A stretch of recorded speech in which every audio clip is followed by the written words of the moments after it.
નમસ્કાર, સત્યમેવ જયતે લાઈવ ન્યૂઝમાં આપનું સ્વાગત છે। પાલનપુરના પ્રકૃતિ પ્રેમી પક્ષી નિરીક્ષક અને વાઇલ્ડ લાઇફ ફોટોગ્રાફર કૈલાસ જાનીએ સાહસિક સિદ્ધિ હાંસલ કરી છે।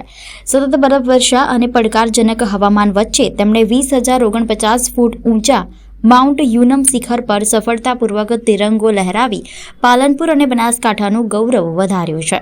પાલનપુરના કૈલાસ જાનીએ 7 ઓગસ્ટ 2026ના રોજ 7,111 મીટર એટલે કે 20,049 ફૂટ ઊંચા માઉન્ટ યુનમ શિખરનું સફળ આરોહણ કર્યું હતું। પર્વતારોહણ દરમિયાન સતત બરફવર્ષા, કડકડતી ઠંડી, ઓક્સિજનનું ઓછું પ્રમાણ અને બરફથી ઢંકાયેલા જોખમી માર્ગો જેવા અનેક પડકારોનો સામનો કરવો પડ્યો હતો। તેમ છતાં અડગ મનોબળ અને દ્રઢ સંકલ્પના બળે કૈલાસ જાની શિખર સુધી પહોંચ્યા હતા અને ત્યાં ભારતનો તિરંગો લહેરાવ્યો હતો।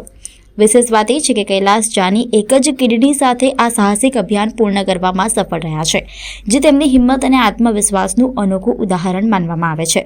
કૈલાસ જાની ઉત્તર ગુજરાતમાં પક્ષી નિરીક્ષક, વાઇલ્ડ લાઇફ ફોટોગ્રાફર અને પ્રકૃતિ સંરક્ષણ ક્ષેત્રે સક્રિય કાર્યકર તરીકે જાણીતા છે। તેઓ લાંબા સમયથી પાલનપુર, બનાસકાંઠા અને બાલારામ અંબાજી અભયારણ્ય સહિતના વિસ્તારોમાં પક્ષીઓનું નિરીક્ષણ, ફોટોગ્રાફી અને દસ્તાવેજીકરણ કરતા આવ્યા છે। દુર્લભ ગોલ્ડન ઈગલના વૈજ્ઞાનિક દસ્તાવેજીકરણ તેમજ ઇજિપ્શિયન વલ્ચરની ગણતરી જેવા મહત્વપૂર્ણ અભ્યાસોમાં પણ તેમનું યોગદાન રહ્યું છે। પ્રકૃતિ પ્રત્યેના લગાવથી શરૂ થયેલી સફર હવે પર્વતારોહણના શિખર સુધી પહોંચી છે।